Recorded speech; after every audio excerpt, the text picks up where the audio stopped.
जब मैं पहली बार सांसद बनने के बाद दिल्ली गया तो पहले दिन रजिस्ट्रेशन होती है पार्लियामेंट में, तो रजिस्ट्रेशन का दिन था, वहां टेबल लग जाती है ऐसे एक लाइन में, कितनी टेबल लगी उसमें उत्तर प्रदेश बिहार अलग अलग स्टेट की टेबल लग जाती है। मैं टेबल पर गया तो फॉर्म भरना होता है, आपकी सारी डिटेल उस फॉर्म में मांग ली जाती है।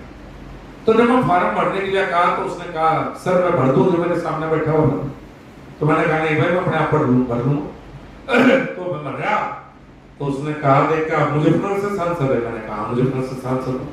तो जब मैंने अपना एजुकेशन क्वालिफिकेशन भरी तो उसमें मैंने भरा पीएचडी वेटरनरी साइंसेस, तो उसने पढ़ के मेरे से बोला भाई मुजफ्फरनगर वाले में अजीब है, एक बार गुंडा ठेक को भेज दे, एक बार पीएचडी को भेज दे, मैं घर में पता देखिए आज का जैसे प्रशांत भाई ने कहा था तो पार्टी की तरफ से कहा गया था कि जो सोशल मीडिया से जुड़े हुए लोग हैं उनसे और यूट्यूबर है विशेष रूप से उनसे बात की जाए। पार्टी से कार्यक्रम हो चुका है नागपुर से, लेकिन मैं उस समय कश्मीर में था तो मुझे अच्छा नहीं लगा कि भाई मैं मेरे जनपद के उन लोगों से मिलना है जो सामाजिक रूप से बहुत जागरूक हैं, तो इसलिए कार्यक्रम 2 बार हुआ है। पहली बार हुआ जब मैं नहीं था क्योंकि पार्टी का कार्यक्रम था, तो मैंने सोचा आज आप लोगों से बातचीत भी हो जाएगी और सब लोग मिलकर इकट्ठा लंच भी कर लेंगे, कुछ आप लोगों से सीख भी लूंगा। मुझे सोशल मीडिया के बारे में बहुत ज्यादा जानकारियां नहीं, मैं तो सोशल मीडिया को पहली बार लेकिन मैंने इम्पैक्ट देखा इसका आज नहीं, आज तो बहुत ज्यादा बढ़ गया। जैसे विशाल भाई ने कहा, विकास ने कहा और सबने कहा कि मेरे याद है कि 2010-11 में सोशल मीडिया का ज्यादा उपयोग शुरू हुआ था और मोदी जी के बारे में अगर कहीं सबसे पहले किसी ने जाना तो सोशल मीडिया के माध्यम से जाना था, न्यूज चैनल और अखबार में इतना नहीं होता। मैं भी 2010-11 में फेसबुक पेज बनाया, उस समय पे शायद ट्विटर तो था नहीं मेरे ख्याल से, वो तो मेरी जानकारी में निकल। तो पहले आइए माननीय हमारे अध्यक्ष आदरणीय विजय शुक्ला जी हैं, प्लीज आइए, बस मैं 2 बात करूंगा। तो उस समय सोशल मीडिया के द्वारा पहली बार पता लगा, मेरे जहां तक जितना याद है वो आपसे शेयर करना चाहता हूं कि पहली बार मैंने गुजरात के बारे में पढ़ा कि भाई गुजरात एक ऐसा प्रदेश है इस देश में कि जहां 24 घंटे बिजली आती है। अब उस समय जहां तक मेरे याद है, मैं गांव में रहता था 11-12 में, और गांव में बिजली 4-5 घंटे थी और अगर ट्रांसफार्मर फूट गया तो फिर 15 दिन से 1 महीने के बीच में ट्रांसफार्मर गांव का कभी बदला नहीं गया, क्योंकि ज्यादातर लोग गांव से जुड़े हैं, सबके याद होगा, हो सके भूल गए हो तो मैं याद दिला दूं। तो मेरे लिए बड़ी, मैं जब खुद भी उनके प्रति वो हुआ, फिर बात आई कि गुजरात में सड़कों में गड्ढे नहीं है और हमारे जैसे सुमित ने कहा हमारी गांव से निकलने वाली सड़क भी वही थी, शामली से लेकर मुजफ्फरनगर, वो पता नहीं सड़क में क्या था, बढ़ती थी टूटती थी, बढ़ती टूटती थी, मेरी समझ में नहीं आया कभी। तो इस तरह की पॉजिटिव न्यूज मोदी जी के बारे में आनी शुरू हुई और देश में जो माहौल बना उस समय मोदी जी के पक्ष में, विशेष रूप से डेवलपमेंट को लेकर, वो उसमें सोशल मीडिया का वाकई बहुत बड़ा योगदान था। तो सोशल मीडिया को अगर पहला कोई व्यक्ति था जिसकी योगदान सोशल मीडिया की वजह से जिन्होंने देश में ना हुआ, वो नरेंद्र मोदी थे मेरी नजरों में, मेरे याद। और जब 2014 में मुझे मौका मिला उनके साथ मंत्री बनने का, तो उनका जोर हमेशा सोशल मीडिया पर आ 2014 से उन्हें सब विधायक सांसदों को मंत्रियों को हमेशा कहते रहे कि भाई आने वाला समय सोशल मीडिया का है, हम सबको उस पर जुड़ना चाहिए। कुछ जुड़ गए, कुछ मेरे जैसे ऐसे थे कि जो जुड़ भी गए लेकिन बहुत ज्यादा उसमें ना उसे जान पाए ना उस पर आगे बढ़ पाए, बीच से रह गए। तो उस समय से लगातार सोशल मीडिया का रूप, अब तो इसी स्थिति आ गई जब से यूट्यूब चैनल आए हैं और व्हाट्सएप एक नई यूनिवर्सिटी का जन्म हुआ, व्हाट्सएप यूनिवर्सिटी। और गांव में तो व्हाट्सएप पर आ रहा था तो जवाब देना मुश्किल हो जा, क्योंकि व्हाट्सएप पर क्या आ जाए किसी को कुछ नहीं पता जिसका जो आया वो लिख दिया जैसी बात नहीं। सोशल मीडिया तो धारी तलवार है, ये दोनों तरफ से काटती है, ये इस तरफ से भी काटेगी इस तरफ से भी, क्योंकि पाबंदी आपके ऊपर है नहीं कोई, आप किसी के बारे में कुछ भी लिख सकते हैं, अच्छा भी लिख सकते हैं, बेकार भी लिख सकते हैं। तो ये जो व्हाट्सएप की यूनिवर्सिटी है, इससे कई बार दिक्कतें भी बहुत होती है। भाई सबको कह दो बैठ जाए, समय जिन्हें सोशल मीडिया की जानकारी नहीं वे बाहर बैठ जाए, प्लीज मेरा निवेदन है, कोई खड़ा होकर बात करो, ऐसे बार बार करेंगे तो डिस्टर्बेंस हो जाएगी भाई। क्योंकि मुझे लग रहा काम वाले ढूंढते हुए आए मुझे, सोशल मीडिया वाले नहीं। उधर बैठा रहा, काम वालों से बाद में मिलूंगा भाई।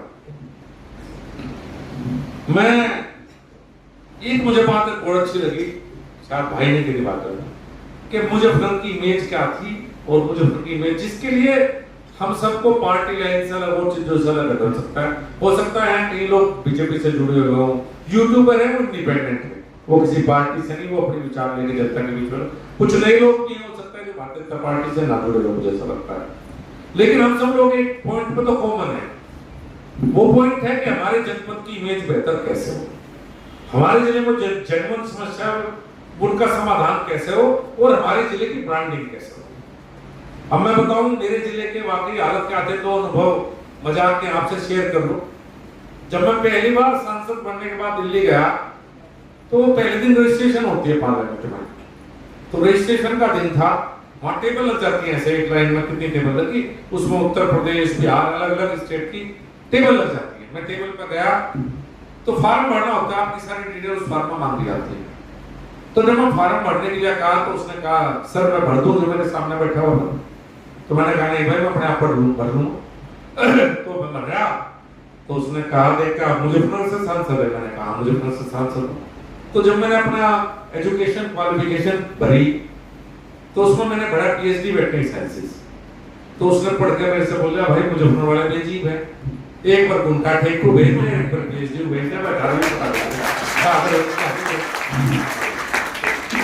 तो उसके बाद मेरा पहला दिन था पार्लियामेंट का, मैं अंदर बैठा तो मैं लेट हो गया थोड़ा सा, उस दिन शपथ हो रही थी सांसद होगी। तो जैसे मैं थोड़ा सा लेट गया, प्रधानमंत्री पहुंच चुके थे, तो जैसे ही अंदर घुसा पार्लियामेंट में तो सबसे पिछली वाली सीट पे बैठना होता है जब आप लेट हो जाते हैं, सब लोग देख जाने जैसे क्लास में होता है, वो भी एक क्लास है कि भाई मास्टर जी देखना ले मैं बहुत लेट आया। तो मैं जैसे ही अंदर घुसा, मैं विनोद खन्ना जी बैठे हुए थे, मेरे जीवन में पहली मुलाकात थी, मैं उनके पास बैठ गया। मैं तो जानता था, उन्होंने मेरी तरफ देखा, मेरे से बोला आपको मैंने कहीं देखा है। मैंने कहा खन्ना साहब आपने तो मुझे नहीं देखा, पर मैं तो बचपन से आपको जानता ही हूँ, आप हो। कहते फिर मैं आपको चेहरा जाना पहचाना लगता है। तो मैंने कहा मैं संजीव बालियान हूँ, मुजफ्फरनगर से सांसद हूँ। विनोद खन्ना 2 फुट कूद के बाहर बैठ पर मुजफ्फरनगर, मतलब जैसे एक अजीब सी बात। मुजफ्फरनगर के बारे में इतनी अजीब बातें चलती रही, लेकिन अब बड़ा परिवर्तन है, कुछ भी करो इस बात को तो सब माने, कोई हमारे पक्ष में हो या विपक्ष में हो, उसका अधिकार है कि कोई किस विचारधारा को समर्थन करता है, कोई किस बारे में सोचता है।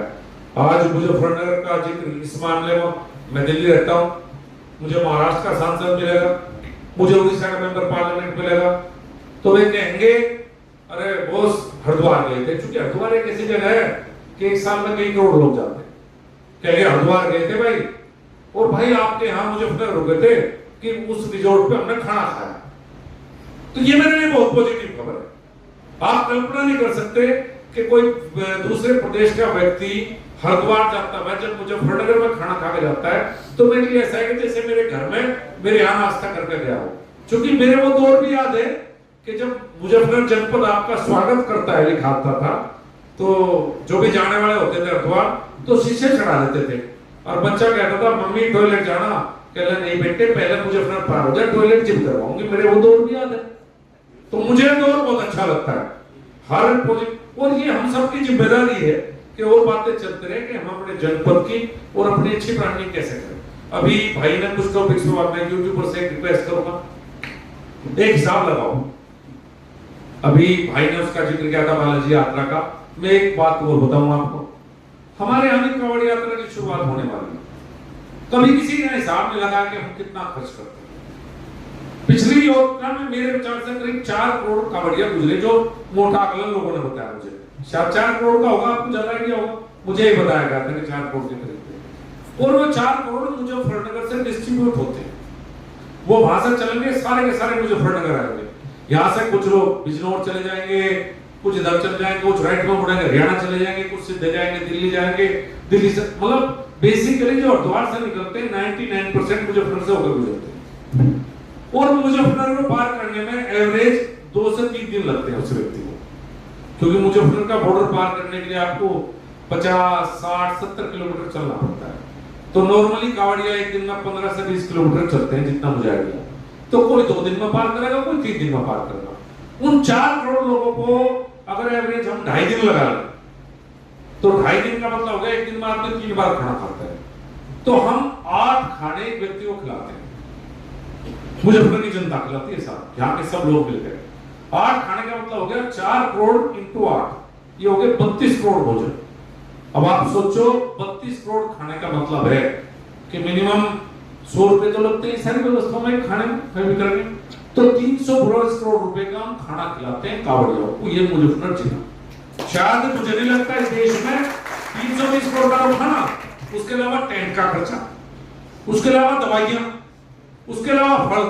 मैंने पिछले साल हिसाब जोड़ा तो मेरे अंदाजे में 700 से 750 करोड़ रुपए मुजफ्फरनगर वासियों ने कांवड़ियों की सेवा में खर्च की। आप कल्पना करो कि एक जनपद हर साल 700 से 750 करोड़ रुपए कांवड़ियों के ऊपर खर्च करता है, उनकी सेवा में खर्च कर सकता है। शायद ऐसा उदाहरण मुझे नहीं लगता इस दुनिया में कोई दूसरा दिखाई देता हो। ये हमारी पॉजिटिव चीज है जो हमें लोगों को बतानी है। हम मेरे बताने को बहुत ज्यादा नहीं फर्क पड़ने का, फर्क पड़ेगा जब आप लोग ऐसी बात मुजफ्फरनगर के बारे में बताओगे। आप कल्पना करो कभी इस पे आप कावड़ आ रही है, आप एनालिसिस करना, इस बात को उठाओगे तो शायद दूर तक जाएगी। हमारे यहाँ फौज की भर्ती हुई पिछले दिनों, पहले तो मैं रुकने की व्यवस्था करता था, इस बार प्रयास किया कि भाई हम सबको रुकवाएंगे, खाना खिलाएंगे। करीब 14 जिलों की भर्ती थी, रोज 10,000 बच्चे एवरेज आते थे। 21 दिन या 22 दिन की भर्ती थी, तो आप मान के चलो कि 2,10,000 से 2,20,000 युवा मुजफ्फरनगर आए। पहली बार भर्तियां तो आजादी के बाद से शुरू हुई, मैंने भी चौथी भर्ती करवाई, पहले रुकने की व्यवस्था भी करवाई, चाय पीने की व्यवस्था करवाई। इस बार थोड़ी और हिम्मत करी, मेहनत करी, लोगों को जोड़ा सा, तो रुकने की व्यवस्था हुई और उनके खाने की व्यवस्था हुई।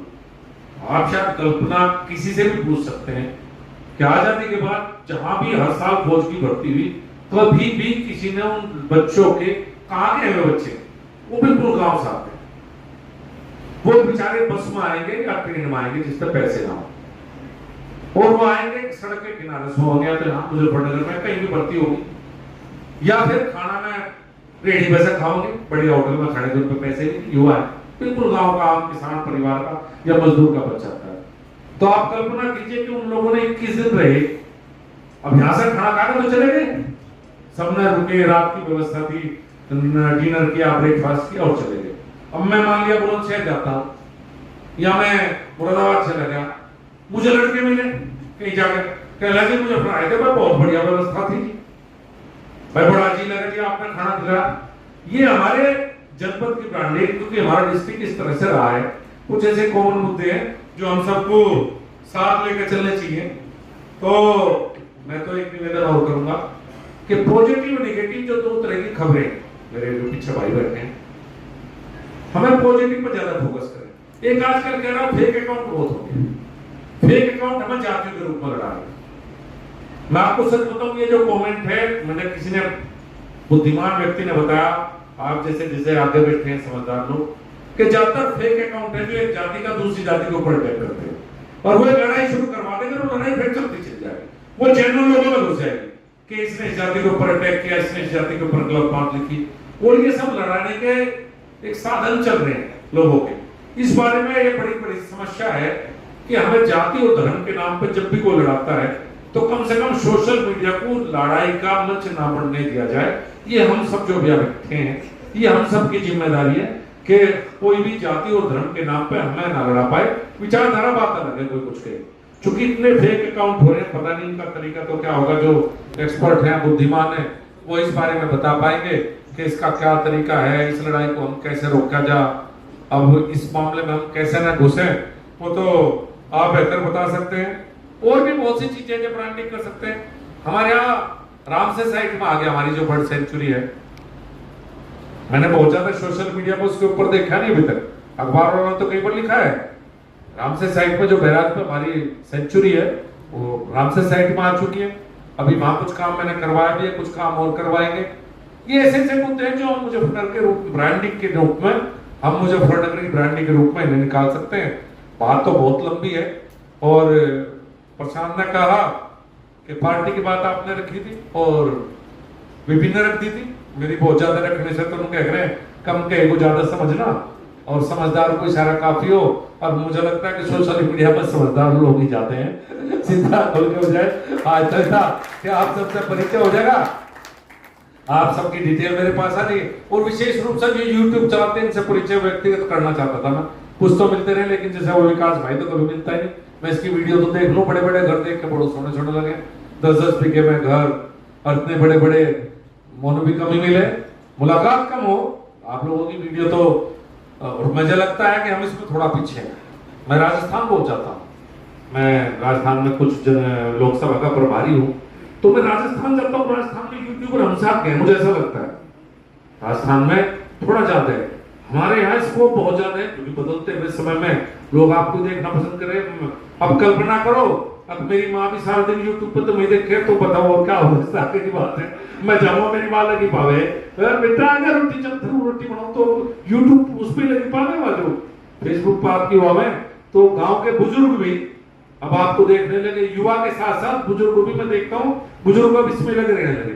तो आप इससे सहमत हो ना हो, लेकिन आप इसे इग्नोर तो कर नहीं सकते। आपको इसमें सार्वजनिक जीवन में तो सिस्टम से जुड़े रहना पड़ेगा, पसंद हो या ना हो। तो अब तो आपका ही जमाना है आने वाले समय में, तो मैंने सोचा आप लोगों से व्यक्तिगत परिचय भी हो जा, और कुछ जो और युवा साथी जो सोशल मीडिया से जुड़े हुए आपके संस्मरण भी सुन लें। हो सकता है इनमें से किसी को आपकी बात से प्रभावित होकर है। और मेरी शुभकामनाएं, मैं सबसे एक निवेदन जरूर करूंगा, जो मुजफ्फर के यूट्यूबर है भाई, इन्हें प्रमोट करना भी, जैसे अभी मेरे साथ ने कहा कि मुझे प्रमोट करना, इन्हें प्रमोट करना भी हम सबकी जिम्मेदारी है दोस्त। कम से कम मुजफ्फर वाले सारे इनसे जुड़ेंगे तो हमारे जनपद के तो है यार, कम से कम यही बड़े आदमी बढ़ेंगे। तो कल हम भी बता पाएंगे हमारे जिले में एक यूट्यूबर ऐसा है जिसका इतना बड़ा है, तो हमारे लिए भी गर्व की और खुशी की बात है। तो मेरा निवेदन यह है, मेरी तो प्रमोशन करियो ही करियो, पर मेरे साथ साथ जो यूट्यूबर है, जो प्रोफेशनल तरीके से सोशल मीडिया पर है, उनकी भी प्रमोशन हम आप सबको मिलकर करना। आप सब आए, आप सबका बहुत बहुत धन्यवाद।